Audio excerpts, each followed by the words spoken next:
Me volví a enamorar, fueron 35 años que me hicieron tan feliz y la guerra fue un fracaso que yo nunca lo creí, que perdí a mis enseres, a mi finca y mi ganado que en tanto tiempo construí.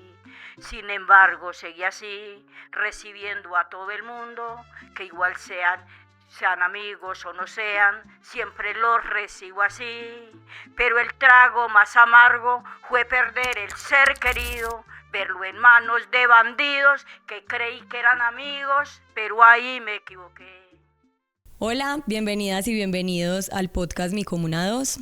En esta oportunidad, en el mes de abril, estaremos hablando de la conmemoración a las víctimas del conflicto armado. Y para iniciar, vamos a compartirles un fragmento del texto que hemos venido trabajando. El 9 de abril de 1948 fue asesinado Jorge Eliezer Gaitán, un líder que encarnaba las esperanzas de los sectores populares. Este hecho profundizó las tensiones sociales y dio paso a un ciclo de violencia que marcaría para siempre la historia del país. Lo que vino después tiene nombre: la violencia, un suceso que generó desplazamientos masivos de familias campesinas a los principales cascos urbanos de Colombia. Lo que siguió fueron décadas de conflicto armado que todavía no terminan.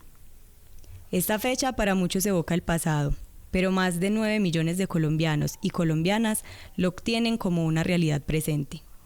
En un país que tiende al olvido, recordar es un acto de resistencia.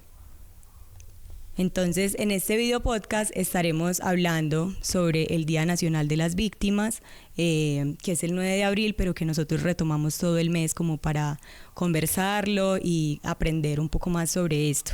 Para eso, entonces, tenemos a dos invitados el día de hoy, una invitada y un invitado muy especiales que nos van a estar contando desde dos caras distintas de la historia sobre ese tema. Entonces voy a invitarles a que se presenten, nos cuenten quiénes son, de dónde vienen. ¿Quién quiere empezar? Bueno, que sea yo primero. Muy buenas tardes para todos y todas. Mi nombre es Mónica. Soy desplazada de Urabá y víctima del conflicto armado. Bueno, me presento, soy Felipe Cardona, sociólogo de la Universidad de Antioquia y interesado por los temas del conflicto armado y la memoria histórica. Bueno, muy bienvenido y muy bienvenida. Gracias por aceptar esta invitación al podcast de Mi Comuna 2. Y bueno, pues para ir entrando en el tema, entonces empecemos con doña Mónica. Si nos cuenta un poco a qué se dedica, qué es lo que hace en su vida, que por acá sabemos un poquito. Mi vida desde muy joven a mí me gustó mucho el liderazgo. Yo empecé a trabajar en mi municipio con juntas de acciones comunales, asociación de padres de familia, trabajé con Corpraur, una corporación que trabajamos con 4 organizaciones, que era Asproan, Asproas, Balsamar y Asopava. ¿Qué hacíamos nosotros en esa época? Era, como ya estaba empezando la guerra, era que la gente, siempre con mucho temor, les daba miedo ir a las fincas a trabajar. Entonces nosotros conformamos unos grupos para enseñarlos a trabajar en conjunto, en organizaciones. La que yo manejaba llamaba Sopava. Cogíamos 8 o 10 familias, contratábamos, es decir, conseguíamos arrendados 8, 10, 12 hectáreas de tierra. Y Corpraur nos enseñó que ellos nos dieron la mano para darnos todos los implementos, lo que eran semillas, lo que eran tractores, lo que era combinada, todo eso para enseñarles a esta gente a trabajar. ¿Qué hacían? Los implementos los recibían, pero ellos ponían la mano de obra. ¿Cómo hacían para recibir esa mano de obra?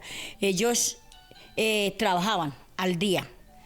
Y cuando ya cogían su producto, entonces se les daba lo que ellos habían aportado y luego se repartía la utilidad que quedaba. A mí eso me encantó mucho porque era enseñarlo. Yo siempre diario digo, la convivencia en los grupos hace mucha falta, porque si yo no tengo convivencia y respeto hacia nuestra comunidad, yo no puedo trabajar. Yo era la madre de toda esa gente. Me buscaban pues para trabajar en esos grupos. Sembrábamos sorgo, sembrábamos maíz, sembrábamos yuca, arroceras. Yo trabajé mucho tiempo en eso. Lamentablemente llegué a adentrar a una política en el 84, cuando cuando era la UP.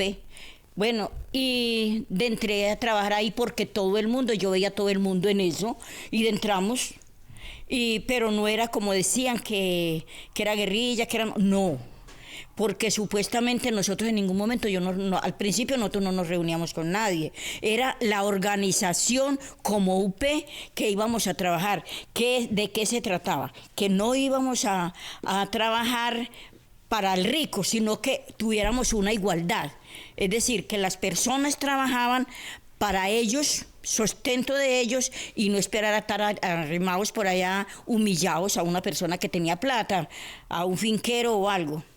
Resulta y sucede que yo empecé a trabajar y me persiguieron mucho, pues para el trabajo social, porque electrifiqué 2 veredas, electrifiqué un municipio, yo no sé si municipio, corregimiento ahora Bajirá, que eso fue construido por nosotros, y supuestamente un día cualesquiera a mí me llamaron a una reunión que de Junta de Acción Comunal. Yo llegué a Mutatá y fui, pero yo no hice campaña, yo no hacía absolutamente nada.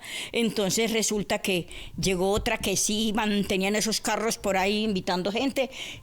Yo no le paraba bolas a eso. Ese día de la votación, yo miré el nombre mío por ahí en una cartelera, pero no miré. Cuando menos pensé, empezaron a las votaciones. Yo voté por la compañera mía. Cuando ya se llegó la hora de las votaciones, ya voté, y cuando ya por la que yo voté tenía 302 votos. Y la otra tenía 220.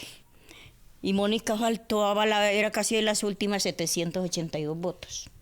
Entonces yo quedé como vicepresidenta del Consejo, de una vez. Pero yo no conocía en esa época, por eso es muy importante que yo le digo, es decir, a la comunidad hay que enseñarle a que aprenda sus derechos y qué pueden hacer. Entonces ya quedé en el Consejo. Pero lamentablemente, ustedes saben que hubo mucha persecución para esta política, y en la cual nos dejaron hasta que me tocó salir. Nos mataron 2 trabajadores en la finca y me tocó volar con lo que teníamos encima. Allá quedó carro, allá quedó ganado, allá quedó finca, allá quedó de todo. ¿Cómo lo hicimos? Llegar a la ciudad de Medellín, donde a uno le hacían todos los desprecios, recogiendo un bendito tomate podrido después de tener todo, porque el carro también se perdió, todo se perdió, y las humillaciones, y sin contacto de nadie. Ya después de que yo, pues ya viéndome que ya por ahí de pronto apareció una tía y nos recogió para Buenos Aires, a mí me dio muy duro, porque en realidad cuando uno está acostumbrado a su vivir con sus organizaciones, es muy duro uno, pues, vivir así, sin estar aportando, sin estar enseñando a la gente, Entonces, bueno, nos fuimos para allá y yo era, ay no, Dios mío bendito, y sin un día de trabajo, los hijos todos apilonados, y bueno, por ahí así me fui yendo hasta que empecé a encontrar gente de la de allá de Urabá, porque de allá nos tuvimos que volar todo. Entonces ahí empezamos a hacer grupitos, pero no todos. Usted podía ser amiga mía, pero yo no le hablaba, me daba miedo, la veía, porque el temor fue muy grande por esa guerra.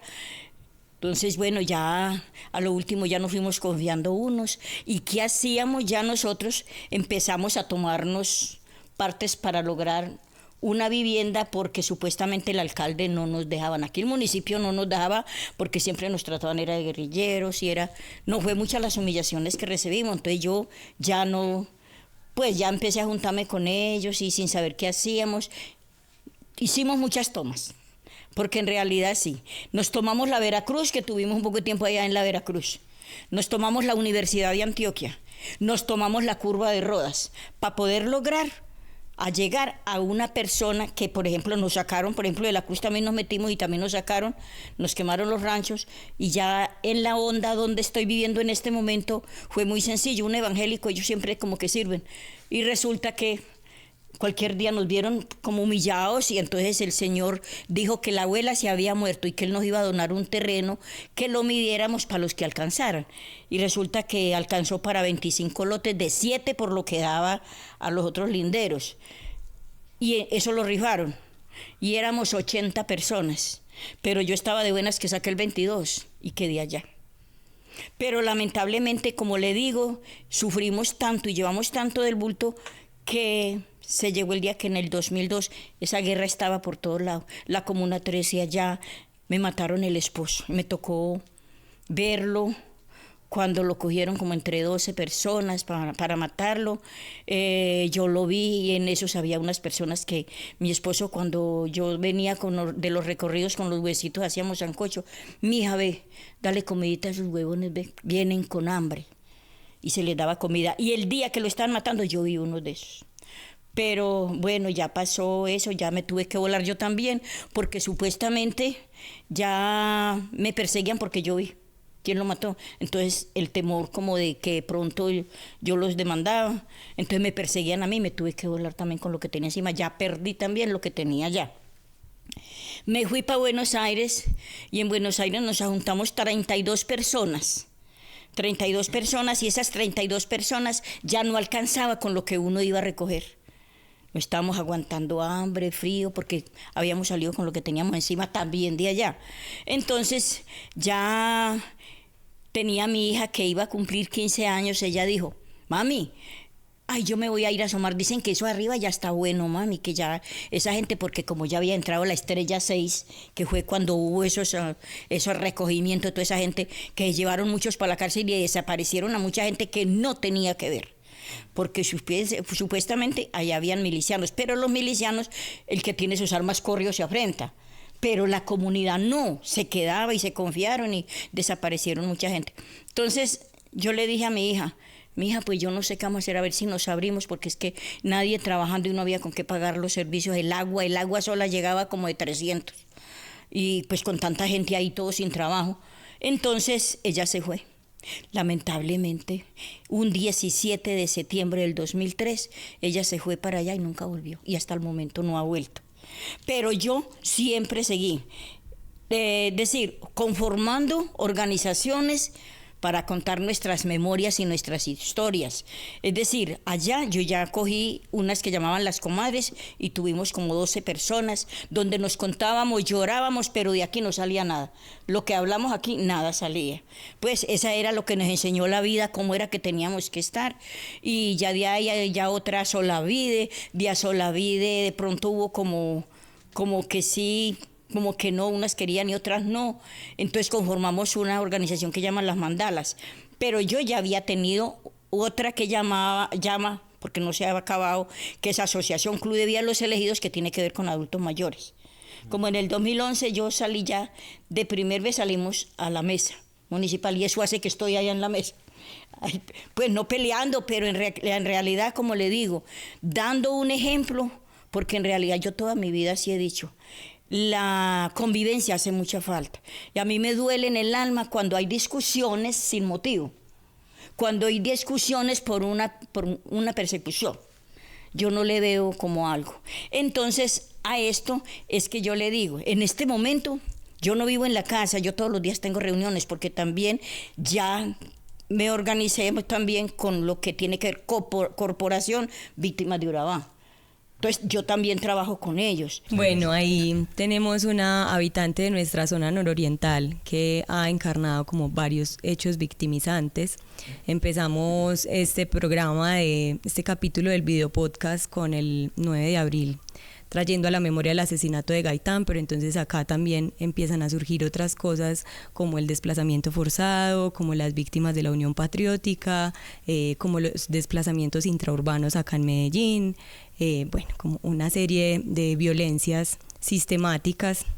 Y me gustaría entonces preguntarle a Felipe, ya un poco más como desde esos datos históricos, que nos pueda ampliar ese contexto de cómo es que llegamos como a todos estos hechos victimizantes en este país, porque pues doña Mónica es un caso hoy en Medellín, ¿cierto? Como que hoy la tenemos viviendo con nosotros, pero esto ha sido como una cosa de todo el país, entonces como que nos puedas ampliar un poco ese contexto.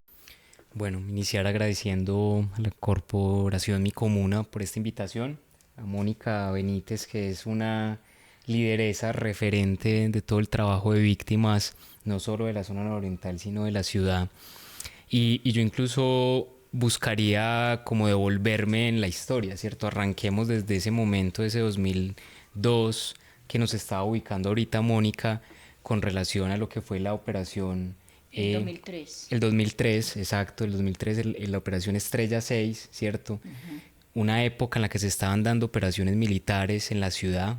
Recordamos las 6 tristes operaciones militares que se realizaron en la Comuna 13 y pues en esta que no es tan conocida, tan nombrada, pero que incluso la Universidad de Antioquia con las organizaciones de víctimas de la zona oriental en el año 2023 le entregó un informe a la Jurisdicción Especial para la Paz para que se abriera o si bien un macrocaso nuevo o que se incluyera dentro del macrocaso que atiende todo el tema de la responsabilidad de la fuerza pública en el marco del conflicto armado. Ahí Entonces, como una cuñita antes de que sigas, y es que el año pasado estuvimos haciendo un capítulo de nuestra serie sobre la Operación Estrella 6, entonces quienes queden como interesados en saber más sobre esta operación militar, invitados como a ver ese capítulo. qué bueno que la podamos ver porque nos ayuda a identificar un patrón que ha pasado con las víctimas del conflicto armado, y es que en esta ciudad, en ese momento histórico, las estábamos viendo primero como invasoras, ¿cierto? El desplazado se miraba así, se miraba como el que se paraba en los semáforos a pedir plata. Estos no quieren es trabajar, eso sí será verdad o no, esa era la pregunta que decía la gente, eso es lo que no quieren es trabajar. Y entonces son los invasores que además llegaron a poblar las laderas, ¿cierto? Un nuevo poblamiento, como si estas laderas no se hubieran poblado en los 50s y 60s, también de otras víctimas desplazadas por las guerras de la época de la violencia y los liberales y los conservadores. Entonces estamos hablando ya aquí de otro momento de la violencia y del conflicto, donde otras nuevas víctimas llegan y donde son vistos como invasores. Pero después de ser vistos como invasores, que era la mirada de los 90s, los que llegaron a construir ranchos en esa zona alta ya de la Honda y de la Cruz y Bello Oriente, porque es que ya Manrique ya estaba habitado, o sea, ya lo que eran ranchos en los 60s y 70s de Manrique ya eran casas de material, entonces había que subir más, ¿cierto? Y quienes han habitado esa zona saben que de Versalles hacia arriba hay mucho que subir para llegar hasta la Honda y a la Cruz, y que pues hoy cuentan con algunas vías de acceso, pero eso también fue pues gracias al trabajo comunitario, a los convites, ¿cierto? Eso allá fue todo construido por la gente. Entonces primero fueron vistos como invasores y luego fueron criminalizados, porque entonces como venían de procedencias del Urabá o de algunas zonas donde había existido fuerte trabajo de organizaciones de izquierda, de procesos comunitarios e incluso donde también coincidían movimientos insurgentes, entonces fueron criminalizados, fueron señalados de estos son los que vienen aquí. Estos vienen de donde era las FARC, de donde era el ELN, entonces estos vienen con eso y van a meter todas esas ideas acá. Entonces eso es tristemente la operación Estrella 6 y que nos devuelve entonces a un momento, ¿cierto? Para hacer esa línea de tiempo que Lorena nos propone, y es cuando en Colombia se promulga la Ley 200, ¿cierto? Que es por allá en 1936, lo que eso implica, ¿cierto? O sea, cómo los terratenientes sienten que se les está acabando esa posibilidad de tener grandes latifundios, que se le está dando tierra al campesinado, y cómo ese es el origen del conflicto en Colombia, ¿cierto? La tierra, el uso de la tierra y la propiedad de la tierra. Y desde ahí, desde 1936 hasta 1948, lo que hay entonces es una guerra donde los ejércitos privados de los terratenientes empiezan a matar campesinos que habían recibido la tierra con esa primera reforma agraria, y empiezan a criminalizarlos y empiezan a perseguirlos. Y en ese ejercicio, pues el partido que existía, habían dos partidos, además del Partido Conservador, era el Partido Liberal y el Partido Comunista. Y el Partido Liberal empieza a tener una figura como Gaitán. Gaitán se va a lanzar a las elecciones del 46, pero el Partido Liberal decide, porque también sienten que es un personaje muy líder y que se les va a salir de su control, porque o sea, así son los partidos también. Entonces deciden no apoyar la candidatura de Gaitán, sino a otro candidato del Partido Liberal, y eso le deja toda la bandeja para que el Partido Conservador gane esas elecciones, ¿cierto? Que es la elección que gana Mariano Ospina Pérez. Y esto, ¿qué tiene que ver con el conflicto, ¿cierto? Entonces esos 2 años, del 46 al 48, que es el 9 de abril, todo lo que se hace es un proceso de estigmatización, de persecución, de asesinatos a líderes que apoyaban a Gaitán. Gaitán seguía creciendo como un símbolo del pueblo, incluso ya peleado con el Partido Liberal, casi que Gaitán se había vuelto ya un personaje en sí mismo, y eso hace que sea muy riesgoso y que tengan que sacarlo de la partida, ¿cierto? Entonces nuevamente quien aquí representa un ejercicio de liderazgo, de otras miradas, pues se convierte en el objeto de eliminación. Esa ha sido como la práctica de las élites en este país. Desde ahí muchos analistas coinciden que arranca el conflicto armado en Colombia. Causa la tierra y la participación política, ¿cierto? Esas dos causas, ¿cierto? Unas élites aferradas a ser terratenientes, a tener grandes pedazos de tierra y no querer soltar nada de tierra. Y la otra, no dejar que esas otras comunidades ninguneadas, marginadas, porque un poco Gaitán lo que representaba era eso. De hecho, la forma como lo estigmatizaban era decirle negro, indio, ¿cierto? O sea, eso hablaba de que era un político que no era de casta familiar y de apellido. Pues esas dos exclusiones fueron las que hicieron que en este país estallara un conflicto armado. Mire, hablando de lo del 48, pues la muerte de este, es lo que yo le digo, uno muchas veces como que las memorias se le da, pero a mí me tocó esa guerra, el 48 al 50, porque como les digo, yo voy a cumplir mis 82 años, pero yo sí recuerdo que eran entre liberales y conservadores, y cuando eso uno tenía que, si era liberal, tenía que huirle a los conservadores. Y si era conservador, tenía que huirle a los liberales. Y yo me recuerdo cuando esa gente pasaba, porque nosotros vivíamos a orillas de un camino real por donde subían y bajaban, que eso fue en Frontino, iban para Juntas de Nutibara. Y esa gente subían armados y eran de ropa café. Y yo me recuerdo cuando mis abuelos no, yo estaba como pequeña y yo me recuerdo que el tío agarraba con nosotros con una ollita, que eso es lo que tiene que ver la canción que yo hice.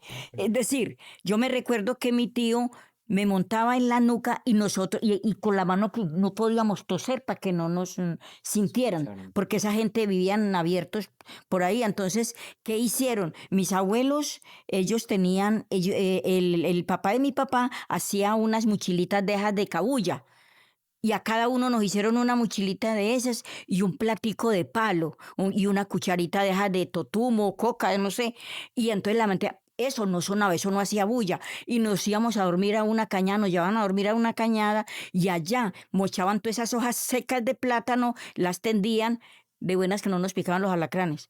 Y las tendían y encima cuando llovía ellos ponían un plástico que casi ni se veía en esa época, eso no se veía, y encima montaban hojitas de plátano para que no nos cayera agua.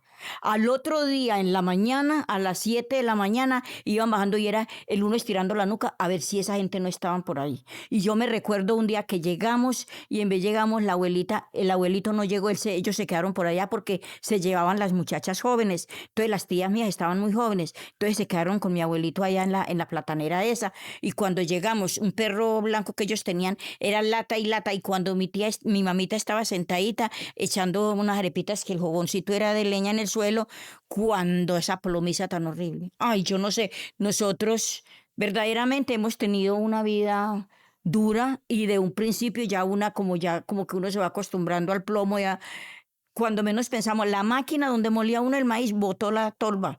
El tiro ese se fue y le dio derecho. Y a la abuelita que ella se puso fue la mano aquí, le pasó raspando aquí y la cortó acá y le cortó este codito acá.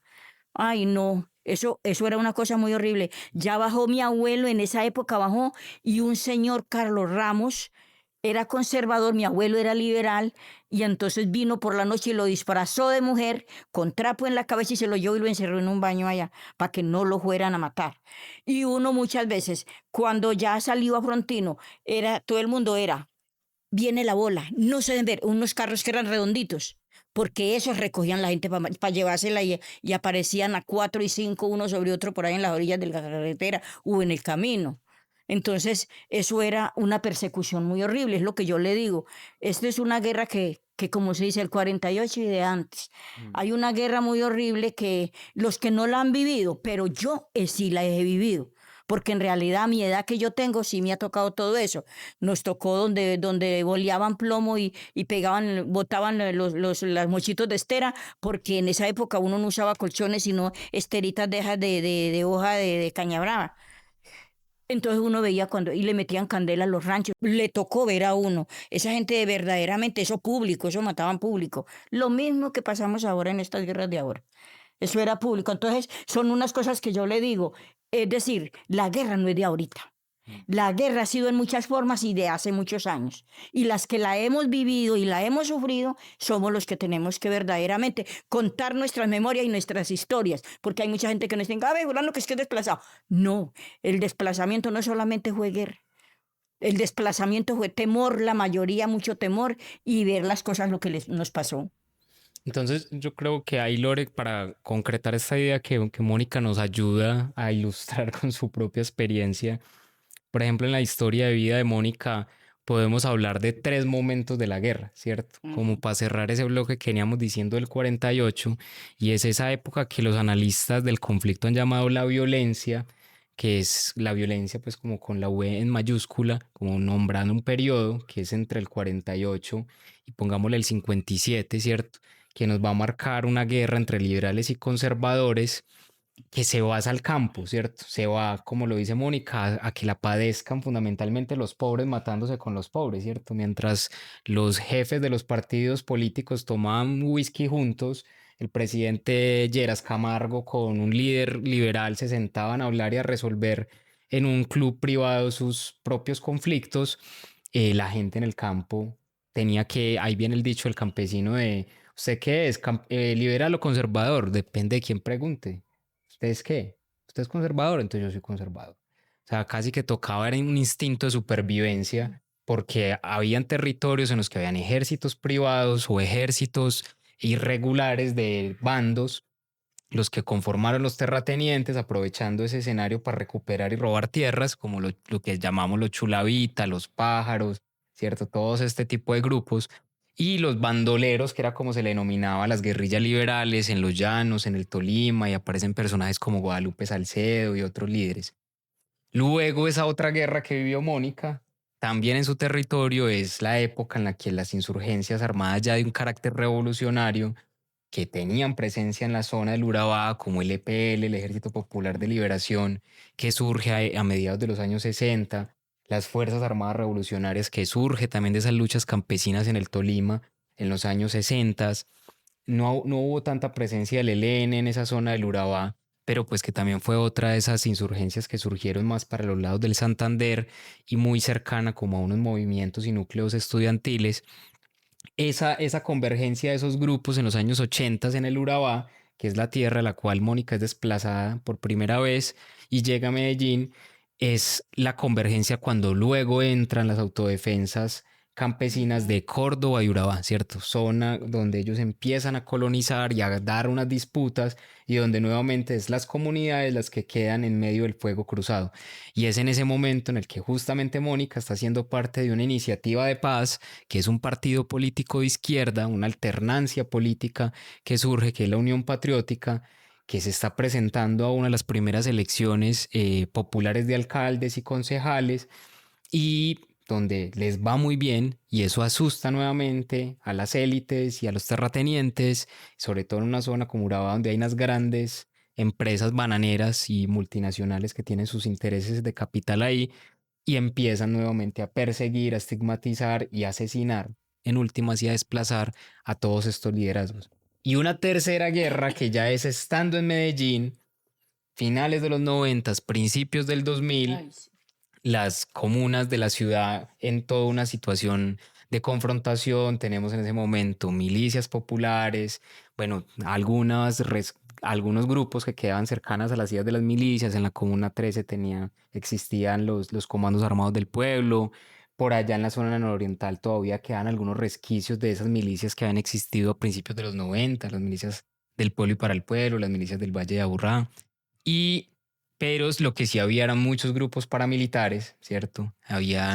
Existía el bloque Metro, el bloque Cacique Nutibara, que empiezan a cooptar todos estos grupos, las bandas que ya existían en la ciudad, La Terraza, Los Triana, todas estas bandas que han habitado la nororiental, empiezan a trabajar con ellos y empiezan a arremeter contra estas comunidades nuevamente y las operaciones militares terminan de agudizar. Entonces Mónica casi que ha sido testiga de medio siglo de unas guerras que se han vivido acá, guerras partidistas, guerras de movimientos revolucionarios contra grupos paramilitares de autodefensa cercanas a los terratenientes y las guerras de las bandas, los combos y todo lo que pasa en Medellín a finales de los 90 y principios del 2000. Entonces casi que aquí está la historia del conflicto resumida en una persona sobreviviente y que está organizada y que nos puede también contar es de sus otras luchas y formas de resistencia que ha tenido en este tiempo. Voy a compartirles como otro fragmento del texto, y es que hablar del 9 de abril como si fuera solo una historia sería un error. El conflicto armado en Colombia sigue activo. Los asesinatos a líderes y lideresas siguen siendo una problemática. De acuerdo a los reportes del Instituto de Estudios para el Desarrollo y la Paz, INDEPAZ, entre 2016 y 2024 han sido asesinados más de 1.500 líderes sociales en el país, 173 de ellos solo en 2024. Para el 2025 la cifra aumentó. 187 líderes, lideresas y defensores de derechos humanos fueron asesinados. En materia de masacres, lo que va de 2026 es bastante alarmante. Siguiendo los datos recopilados por INDEPAZ, el primer trimestre de 2026 se convirtió en el periodo más violento de la última década en materia de masacres, con 35 casos documentados y 133 personas asesinadas. Entonces, esto también es como un argumento para hablar de este tema, y es que si bien hay un pasado, un contexto, pues el conflicto armado en Colombia es una memoria presente, ¿cierto? Y permanente. Entonces también como que por eso hacemos el contexto de pasado para comprender un poco cómo hemos llegado a esto, pero también nombrando lo que está sucediendo en ese momento. Entonces me gustaría preguntarle a Felipe alrededor de esto, qué mecanismos legales, qué leyes, ahorita mencionabas algunas, pero qué mecanismos legales existen hoy para las personas víctimas de ese pasado y de este presente, cuáles son las leyes que las acogen, que las protegen también, como que nos cuentes sobre eso. Yo puedo contarlo como desde el marco normativo, pero creo que Mónica ha sido parte tanto de que esas leyes existan, porque también es la presión de los movimientos de víctimas la que ha generado que esas leyes puedan existir hoy, como de haber sido, digamos, también beneficiada de esos procesos de reparación, ¿cierto? Y ahorita podríamos adicionalmente mencionar lo que ha pasado con la sentencia alrededor de la Unión Patriótica. Entonces tenemos que, frente al tema del desplazamiento forzado, que fue el primer, digamos, tema público que se puso sobre los hechos victimizantes, porque si bien son muchos hechos victimizantes, pues el desplazamiento fue el que se hizo más visible. Gente desterrada de otros lugares estaba llegando a las grandes ciudades.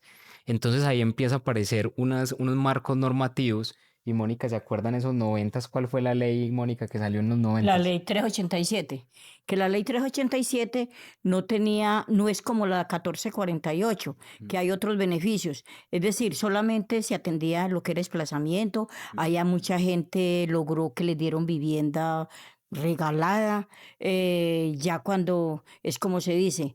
Es decir, nosotros teníamos un auto 092, que en la cual nosotros como mujeres víctimas teníamos unos derechos, pero que en la cual salen las leyes, pero si nosotros no las conocemos, no nos las cumplen. Exactamente. No nos las cumplen. Y eso son una de las cosas que yo siempre he dicho eso.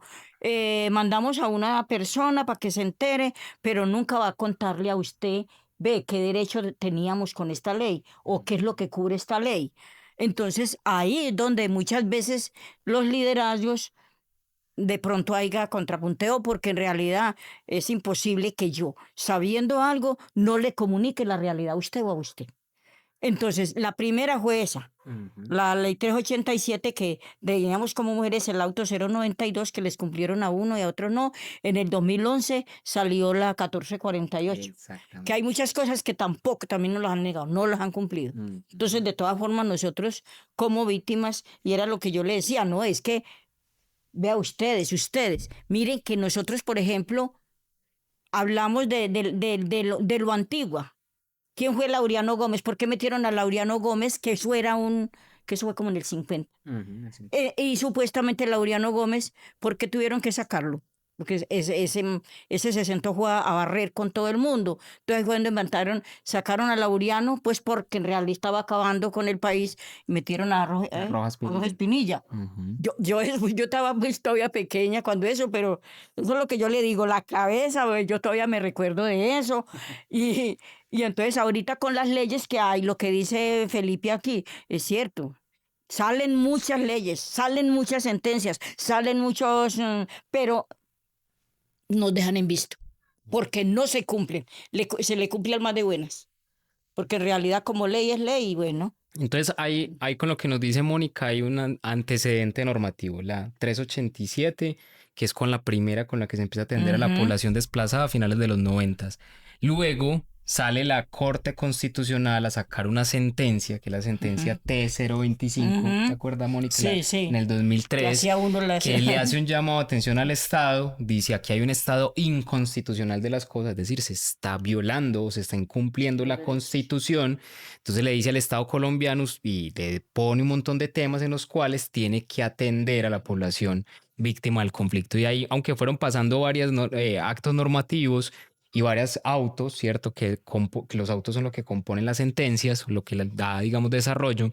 Hay que entrar como a la 1448, ¿cierto? La ley 1448-2011, la ley de víctimas y restitución de tierras, va a traer las medidas, ¿cierto? Y va a hablar en ese término, va a decir, esta ley está compuesta de 3 grandes medidas: las medidas de atención, las medidas de asistencia y las medidas de reparación integral a las víctimas. En las de atención es lo que decía Mónica, funcionarios que los trataban como querían, que no les informaban, y eso fue lo que aprovecharon muchos tramitadores para robarle la platica a gente víctima que le aseguraban que le conseguían la cita y la indemnización en un mes, y mucha gente víctima fue víctima de estos personajes. Entonces, atención y orientación es un derecho de las víctimas, atención jurídica, psicosocial, que cuando usted llega, que está impactado por esa situación, ese hecho traumático de los hechos victimizantes, usted pueda ir a declarar. Las medidas de asistencia, que es, digamos, todo lo que sería la reparación de unos derechos fundamentales básicos, a la identidad, que es la cédula de ciudadanía, a la salud, la afiliación al régimen de salud público, a la educación, pues si tiene hijos, que sus hijos puedan ser matriculados con prioridad en las instituciones educativas, a la vivienda, que en algunos momentos hubo algunos proyectos, ya no hay nada con vivienda. Antes, digamos que habían unas viviendas específicas para población víctima, que eran gratuitas, otras luego las incluyeron a las víctimas como parte de las viviendas de interés prioritario, pero ya hoy son muy pocos los subsidios, muy pocas. Medellín no está construyendo viviendas. O sea, no hay un nuevo incremento en viviendas. Y así varias medidas de asistencia, ¿cierto? Libreta militar, etcétera.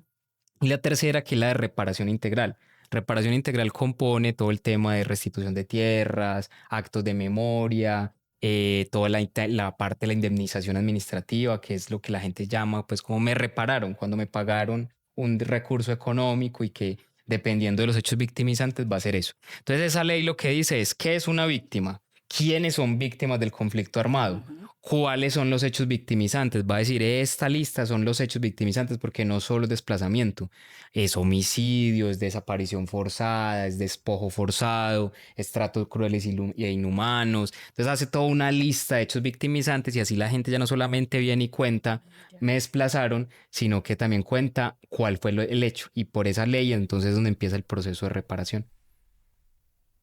Bueno, entonces yo creo que para ir un poco cerrando, la tarea, el reto es como seguir exigiendo que efectivamente estos derechos sean cumplidos, que lo que dicen estas leyes se lleve como a cabalidad para las víctimas, y sobre todo hacer un reconocimiento como importante a estas organizaciones, sobre todo de base comunitaria, a estas colectividades que se han unido también como para esta exigencia, y que han logrado que estas leyes hoy estén, y que seguro lograrán que se haga cada vez más justicia y efectivamente una restauración, una reparación como de estos hechos victimizantes. Entonces, agradecerle a los dos por aceptar esta invitación. Y que se cumplan. Y que se cumplan. Sí.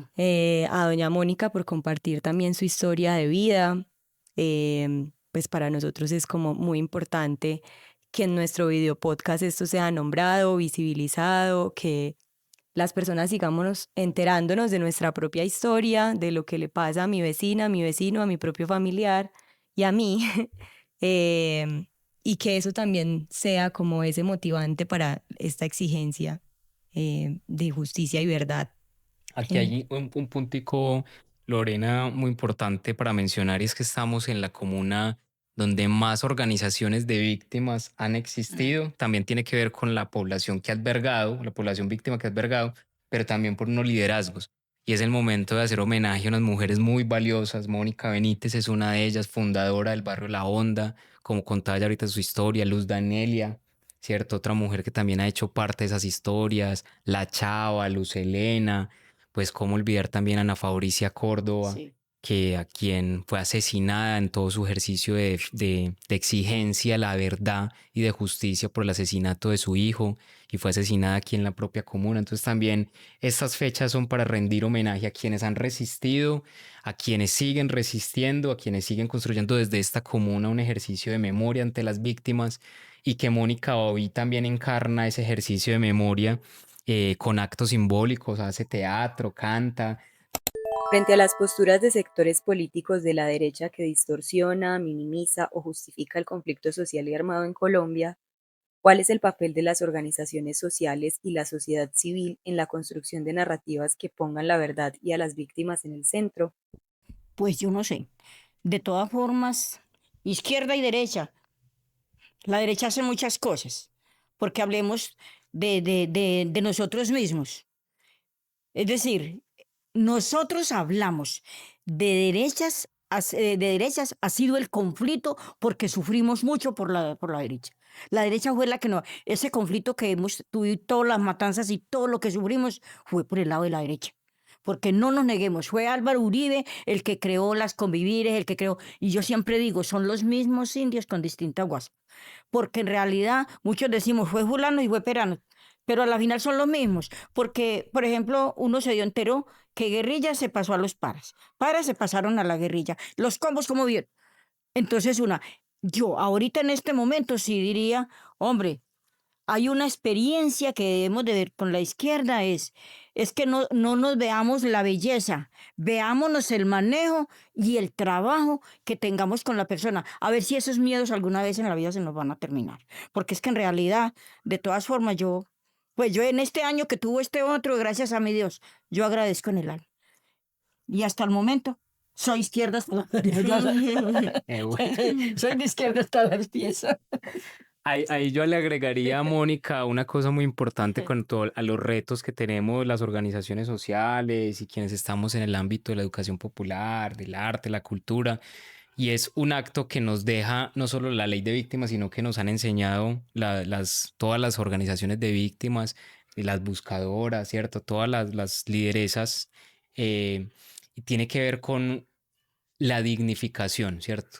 Eso es una de las cosas importantes del día del 9 de abril, ¿cierto? El 9 de abril es el Día Nacional de la Solidaridad con las víctimas del conflicto armado. ¿Y eso qué quiere decir? Que hubo un periodo en el que se les ninguneó, se les miró feo, se dijo que eran personas que venían a buscar plata. Estamos en otro periodo en el que entonces las buscadoras, las reclamantes de verdad y justicia frente a temas de falsos positivos y otros hechos victimizantes, son vistas entonces como las que trabajan para un proyecto político. O sea, siempre a las víctimas se les ha ninguneado, se les ha apartado, se les ha estigmatizado. Y justamente los actos de visibilización, traer a una Mónica Benítez a este espacio, nombrar a Ana Fabricia Córdoba, hacer pedagogía sobre estas lideresas que han hecho de esta comuna también, que han hecho parte de este territorio, o lo que hacemos hoy también al nombrar a las buscadoras en la Comuna 13, a Mujeres Caminando por la Verdad, a las Madres de la Candelaria, ¿cierto? A las organizaciones de las Madres de Soacha. El hacer ese ejercicio de nombrar, de visibilizar, de darle voz nuevamente, creo que es el primer acto, ¿cierto? Hay muchos otros retos que tienen que ver con el cumplimiento normativo del Estado, pero que en la medida de que sigamos haciendo memoria de lo que nos ha pasado y visibilizando a quienes han encarnado como sobrevivientes de ese conflicto, siento que podemos hacer un ejercicio ya muy en clave de justicia transicional y de construcción de paz territorial. Y también demos un ejemplo a nuestra generación, porque nosotros como organización siempre le decimos a las madres, traiga el niño, traiga, porque nosotros, Mónica, con Danelia, nosotros nos han llevado a colegios a explicar donde hay niños que ellos nunca han conocido que es una guerra. Ellos nunca conocen eso. Entonces, yo digo, entonces las viejas hoy o mañana paramos los pies y la generación no va a conocer de esto. Entonces nosotros sí debemos, yo he recalcado mucho eso, que nuestras compañeras, por ejemplo, yo trabajo con mujeres cabeza de hogar, traigan ese niño para que miren, porque estamos cosiendo y estamos contando historias. Y ese niño no se enteró de lo que había pasado con la mamá ni con el papá. Entonces, eso es muy importante en la generación de ahora, irla empatando ahí, porque en realidad no se pueden dejar del todo así. Porque que quede, hoy o mañana queda la historia mía y de Mónica, pero vamos a ver, los niños no se dieron de cuenta, los nietos míos no no dan de cuenta de eso, porque es la abuela la que ha trabajado ahí en eso, es la abuela la que se ha enterado y la que ha querido ser lo que soy hoy en día, porque como dice, el que le gusta le sabe. Yo creo que hay entonces la importancia de este momento actual, de este 2026, de elecciones, pues que ejerzamos nuestro derecho al voto, también teniendo presente todo esto, ¿cierto? Sí. ¿Quiénes nos representan? ¿Quiénes queremos que nos representen? Sí. Si realmente están con estas apuestas y están reconociendo esta historia, y a partir de ahí cómo podemos seguir caminando esta exigencia y cumplimiento de justicia y verdad. Creo que es por ahí. Muy bien. Listo. Muchísimas gracias. Recuerden que nuestro video podcast pueden encontrarlo en todas las plataformas del periódico Mi Comuna 2. Ahí están todos los capítulos para que puedan verlos, escucharlos. Muchísimas gracias nuevamente a los dos y a ustedes por seguirnos en el periódico Mi Comuna 2.